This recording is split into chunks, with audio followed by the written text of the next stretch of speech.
A'udzu billahi minasy syaithanir rajim. Bismillahirrahmanirrahim. Kuntum khaira ummatin ukhrijat lin-nasi ta'muruna bil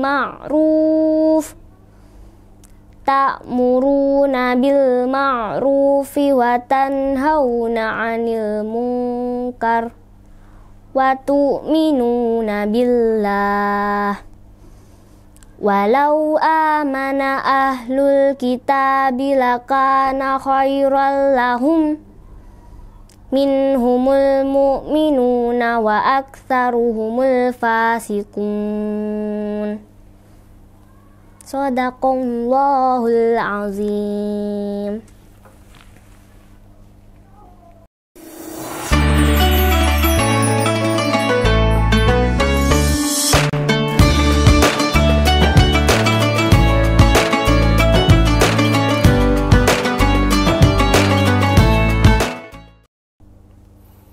Assalamualaikum warahmatullahi wabarakatuh. Alhamdulillahirabbil alamin wa bihi nasta'inu ala umurid dunya waddin.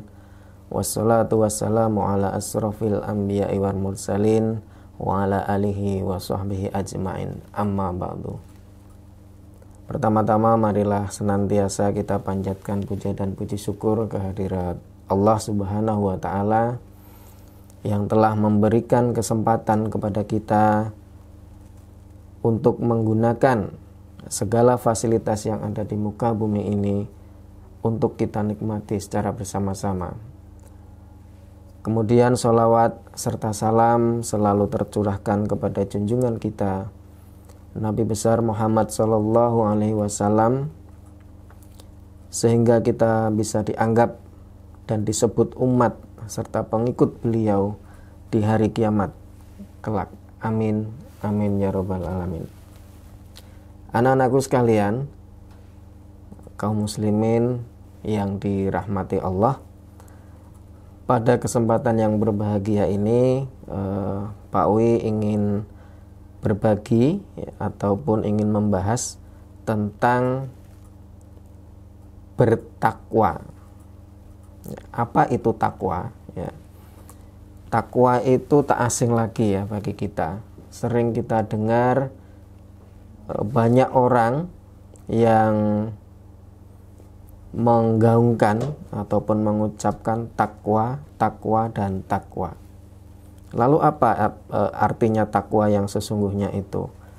Bahwa takwa itu sebenarnya adalah melaksanakan perintahnya dan meninggalkan ataupun menjauhi larangannya. Anak-anakku sekalian yang dirahmati Allah, kita sebagai kaum muslim haruslah bertakwa kepada Allah agar kita mendapatkan rahmat dan maghfirah ya. Derajat takwa ini hanya bisa dimiliki ya, ataupun hanya bisa diperintahkan kepada orang-orang yang beriman. Seperti firman Allah ya dalam surat Al-Imran, A'udzubillahi minasyaitonirrajim. Ya ayyuhalladzina amanu taqullaha haqqa tuqatih wa la tamutunna illa wa antum muslimun. Yang artinya, hai orang-orang yang beriman, bertakwalah kamu sekalian kepada Allah dengan sebenar-benarnya takwa, dan janganlah kalian semua mati kecuali dalam keadaan Islam ya. Kita sebagai muslimin harus konsisten dengan takwa itu ya. Kapan dan dimanapun kita berada, di situ kita harus bertakwa. Jangan takwa waktu di masjid atau di rumah saja, tetapi takwa harus menjadi milik kita selama hayat masih di kandung badan. Di kantor bertakwa, di sekolah bertakwa, di pasar bertakwa, di kebun bertakwa ya.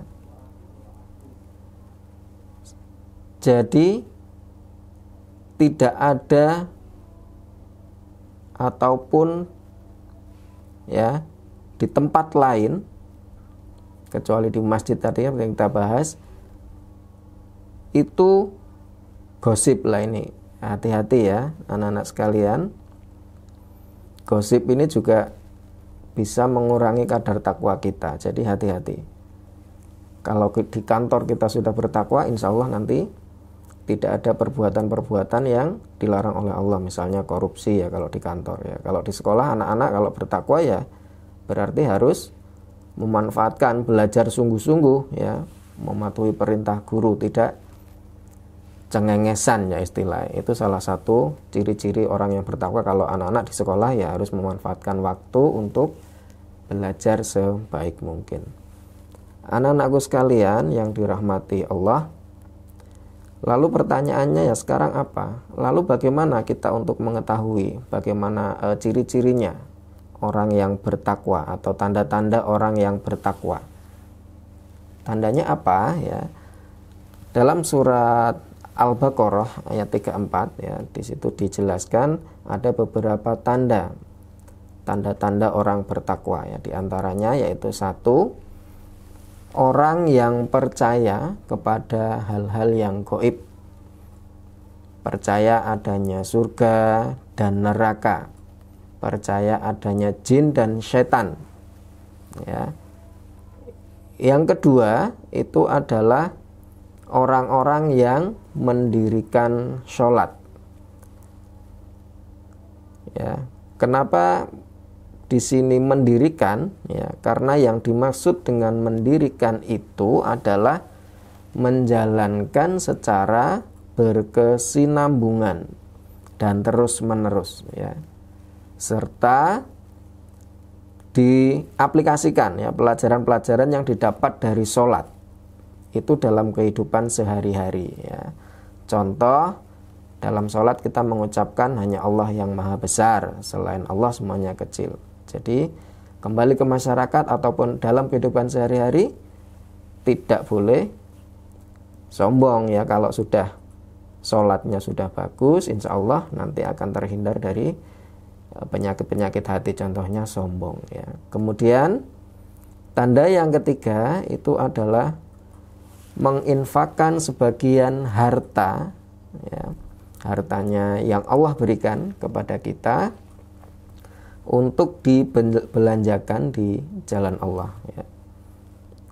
Kemudian tanda orang bertakwa yang keempat yaitu adalah orang-orang yang percaya terhadap apa yang diturunkan kepada Nabi Muhammad SAW dan percaya terhadap apa-apa yang diturunkan sebelum Nabi Muhammad SAW, yaitu kitab-kitab yang diturunkan kepada nabi-nabi sebelum beliau ya.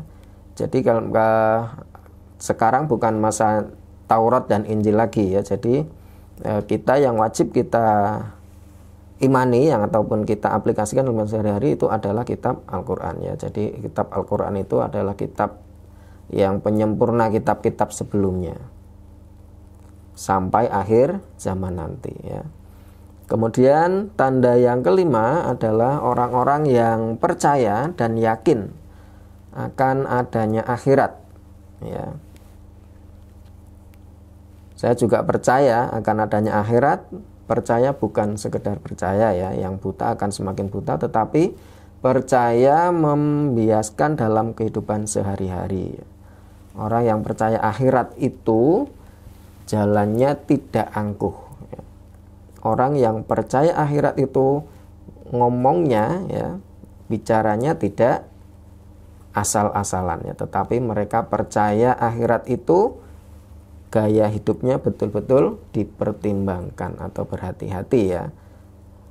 Anak-anakku sekalian yang dirahmati Allah ya, mudah-mudahan sedikit yang Pak Wi sampaikan bisa bermanfaat untuk kita semua, dan mudah-mudahan kita semua termasuk ke dalam golongan orang-orang yang bertakwa. Amin, amin ya rabbal alamin. Subhanakallahumma wa bihamdika asyhadu an la ilaha illa anta astaghfiruka wa atubu ilaik. Assalamualaikum warahmatullahi wabarakatuh.